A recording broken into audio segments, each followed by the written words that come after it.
কোর্টের রায় খুব plain and clear. আর যারা কোর্টের রায় নিয়ে খুবই উল্লসিত হন মাঝে মাঝে, এই কোর্টের রায় সহজ ইংরাজিতে লেখা রয়েছে, পড়তে অসুবিধা হওয়ারও কথা নয়, বুঝতে অসুবিধা হওয়ারও কথা নয়। আমরা এবার আমাদের আইনজীবীদের সাথে কথা বলে, আর যেহেতু আদালত বলেছেন যে মেট্রোপলিটন আমরা আলোচনা করব, অবশ্যই একা আলোচনা করব না, একটু বাদেই আমাদের বেশ কিছু নেতৃত্ব যারা অ্যাভেলেবেল আছেন বসবো। গান্ধী মূর্তির ওখানে 21শে জুলাইয়ের প্রস্তুতি দেখতে যাওয়ার বিষয় রয়েছে, মেট্রোপলিটনে যাই সেটাও জানিয়ে দেবো।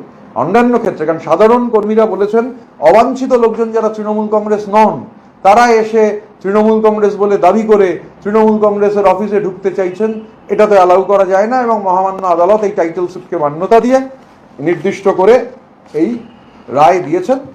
আমরা অল ইন্ডিয়া তৃণমূল কংগ্রেসের পক্ষ থেকে এই রায়কে স্বাগত জানাই। আমি আবার পড়ে দিচ্ছি, সেখানে পরিষ্কার বলা আছে, দেখুন 3টে পার্ট রায়। মানে প্রথম হচ্ছে যে the National Working Committee elected at the special session held on 22/06/2026 constitutes the only lawful executive body authorized to administer the affairs of the All India Trinamool Congress.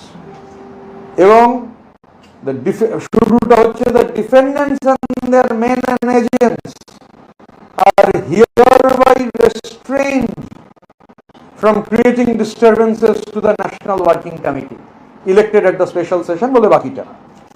তারপরে উল্লেখ করা রয়েছে যে along with the defendants, their agents, servants, associates or any person claiming through them from representing themselves as office bearers of the party are also restrained from interfering with the administration of the party, issuing directions or appointments in the name of the party, dealing with the party's records, funds, bank accounts or properties, and communicating with constitutional or statutory authorities on behalf of the party.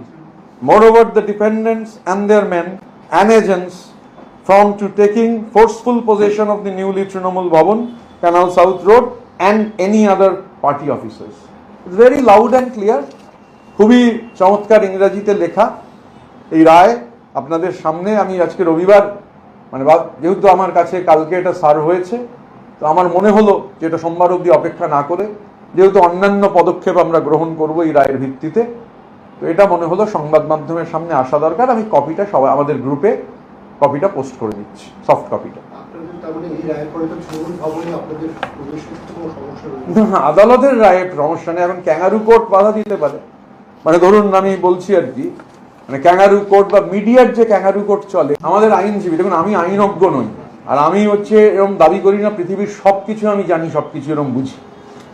ওরা দেখছি তো একটা এমন একটা পরিবেশ, কেউ কেউ আছেন সব জানেন, সব বোঝেন, মানে কোয়ান্টাম থিওরি থেকে শুরু করে জল জমা পর্যন্ত অবাধ বিচরণ।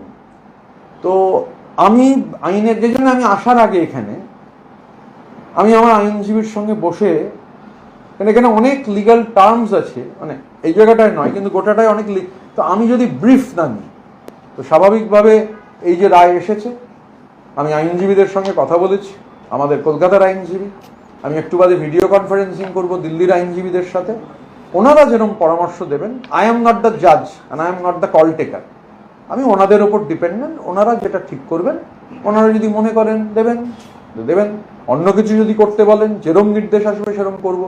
কারণ ওরা ওই বিষয়ে এক্সপার্ট, আলাদা পার্ট।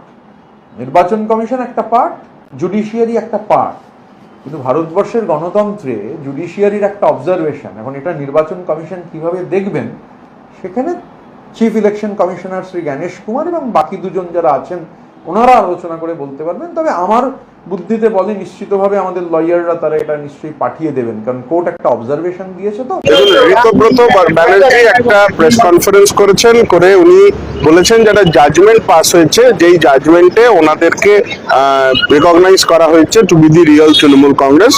প্রথম কথা হচ্ছে যে এই মামলাটা ঋতব্রত ব্যানার্জি করেননি, এই মামলাটা জুহি বিশ্বাসের সাথে আরো 2-3 জন মিলে তারা এই মামলাটি করেছেন। এবং ঋতব্রত ব্যানার্জিরা একদিকে ইসিআই তে অ্যাপ্লিকেশন করেছিলেন to consider them to be the real Trinamool Congress, Ritabrata Banerjee নিজেকে ক্লেম করছেন, কিন্তু সেখান থেকে ইসিআই থেকে এখনো কোনো নির্যাস আসেনি, সেটা আপনারা জানেন। অলরেডি আমাদের যা বক্তব্য সেটা আমরা ইলেকশন কমিশনকে জানিয়েছি, কিন্তু ঋতব্রত ব্যানার্জি কি বক্তব্য সেটা এখন ইলেকশন কমিশনকে উনি জানিয়েছেন কিনা তার প্রতিলিপি আমাদের কাছে নেই। ইন দ্য মিন টাইম তিনজন সাডেনলি তারা এসে মনে করেছেন তারা আলিপুর কোর্টে মামলা করবেন, তারা আলিপুর কোর্টে একটি মামলা করেছেন। এটা একটা এক্স পার্টি অর্ডার পাস হয়েছে, যেটাতে প্রাইমা ফেসি প্রথম দিন একটা ইন্টারিম অর্ডার পাস করা যায়, কোর্টের সেই অধিকার আছে, সেই কোর্টের কাছে গেলে সেই ইন্টারিম অর্ডার পাস হয়, সেই ইন্টারিম অর্ডার পাস হয়েছে, এটা নিয়ে নেসেসারি অ্যাকশন নেওয়া হবে। একটা বিভ্রান্তি সৃষ্টি করার চেষ্টা করা হচ্ছে এই আইনের কথা বলে, এই কোর্টের অর্ডারের কথা বলে। এটা একটা জাজমেন্ট নয়, এটা কোনো ফাইনাল অর্ডার নয়। এটা ঋতব্রত ব্যানার্জিরা অন্য লোককে দিয়ে করিয়ে নিজেরা বেনিফিট নেওয়ার চেষ্টা করছেন। ও কখনো এসিআর কাছে গিয়ে বেনিফিট নেওয়ার চেষ্টা করছেন, কখনো আলিপুর কোর্টের কাছে গিয়ে বেনিফিট নেওয়ার চেষ্টা করছেন। ওনারা নিজেরা দিগ্ভ্রান্ত, তাই তৃণমূল কংগ্রেসের লোকেদেরও দিগ্ভ্রান্ত করার চেষ্টা করছেন আইনের মারপ্যাচের মধ্যে দিয়ে। পলিটিক্যাল পার্টি রেকগনাইজ করা, পলিটিক্যাল পার্টির নাম রেকগনাইজ করা, তার সিম্বল রেকগনাইজ করা, সেটার জন্য একটা পার্টিকুলার নির্যাস আইন আছে, এবং আমার বিশ্বাস ঋতব্রত বন্দ্যোপাধ্যায়ের উকিলরা সেটা ওনাকে বলার দরকার মনে করছেন না। সেই জন্য ঋতব্রত বাবু জানেন না বলে উনি নিজের মতো করে নিজের একটা বক্তব্য রাখছেন।